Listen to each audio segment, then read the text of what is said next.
پھر یہ کہ خرچ کے اندر دو درجے ہیں، ایک اسراف اور ایک تبذیر۔ اسراف تو یہ ہے کہ ضرورت کی جگہ پر ضرورت سے زیادہ خرچ کیا جائے۔ خوراک آپ کی ضرورت ہے، لیکن ایک سالن روٹی سے بھی وہ ضرورت پوری ہوتی ہے۔ کئی کئی کورسز کے ڈنرز، عام گھروں میں بھی کئی کئی سالن پک رہے ہیں، یہ اسراف ہے۔ اپنے کپڑوں سے بڑے بڑے جو ہیں وہ المارے بھرے ہوئے، وارڈروب کے وارڈروب بھرے ہوئے، یہ سارا کیا ہے؟ اسراف ہے۔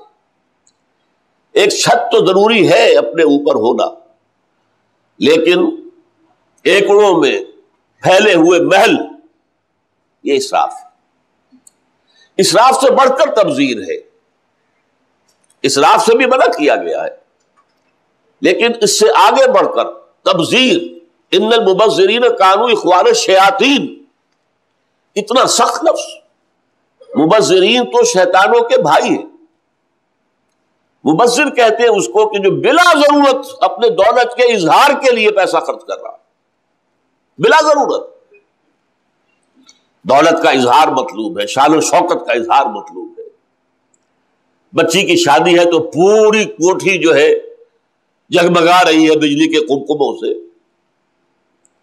اور اسے شیطان کے بھائی کیوں کہا گیا؟ دیکھیے شیطان کا سب سے بڑا ہیلا کیا ہے؟ شیطان لوگوں کو لڑانا چاہتا ہے۔ یرید الشیطان ان یوقع بینکم العداوۃ والبغضاء، شیطان تو یہ چاہتا ہے تمہارے مابین دشمنی اور بغض پیدا کر دے، اور یہ دشمنی اور بغض پیدا کرنے کا اتنا مؤثر ذریعہ ہے، جس سیٹھ کے محل میں اس کی بیٹی کی شادی ہو رہی ہے، اس کا کوئی ڈرائیور بھی ہوگا، اس کا کوئی باورچی بھی ہوگا، اس کا کوئی پہرے دار بھی ہوگا، جس کے گھر میں اس کی بچی بوڑھی ہو رہی ہوگی، اس لیے کہ اس کے ہاتھ پیرے کرنے کے لیے اس کے پاس کچھ نہیں۔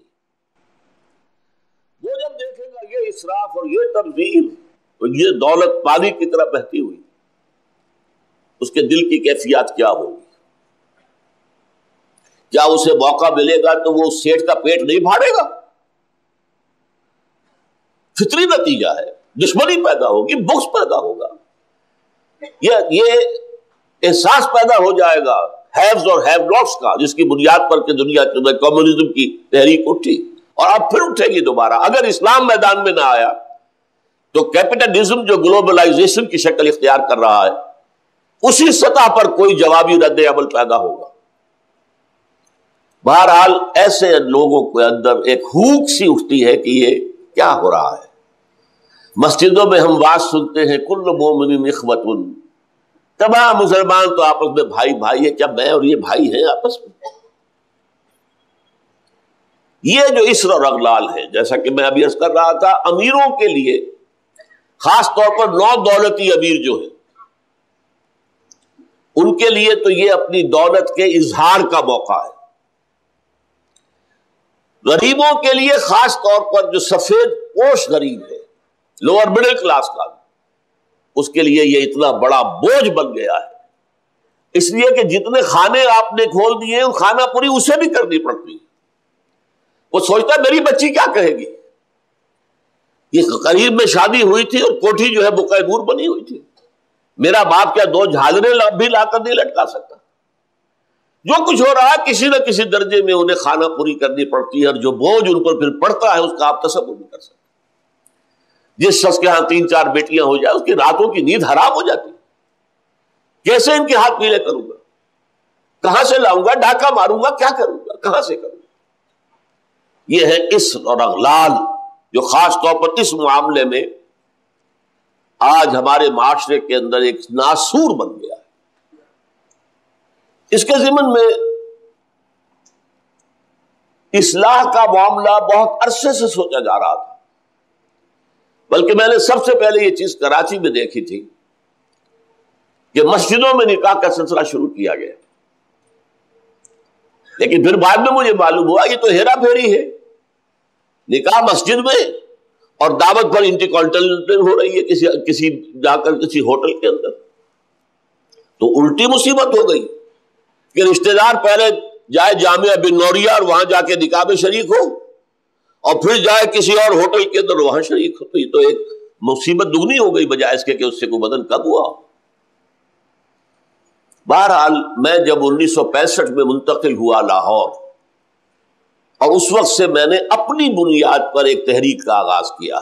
وہاں جب میں نے درس دینے شروع کیے تو ظاہر بات ہے کہ میرے درس کے نتیجے میں ایک حلقہ پیدا ہوا جو مجھ سے محبت کرنے والے لوگ تھے. بعض میں وہ محبت اتنی شدید تھی کہ اسے عقیدت کے لفظ سے بھی تعبیر کیا جا سکتا ہے. اب جب ان کے ہاں شادی کا موقع آتا تھا تو کہتے تھے کہ آپ نکاح پڑھا. میں کہتا تھا بھائی میں نے تو کبھی نکاح نہیں پڑھایا، نہ میں نکاح پڑھانا جانتا ہوں، کیا اس کے لوازم ہیں؟ لیکن نہیں، جب میرے ایک بہت قریبی ساتھی نے کہا کہ یہ میری بیٹی کی خواہش ہے جس کا نکاح ہونا ہے، تو میں نے ہتھیار ڈالے نکاح کا، میں نے سلسلہ شروع کر دیا. اور میں اپنے ہر نکاح جو میں پڑھاتا تھا اس کے ساتھ تقریر کرتا تھا، اور اس جو بھی وہاں پر تبذیر اور جو فضول خرچی ہوتی تھی، اسراف، اس کے خلاف اس کی مذمت کرتا تھا.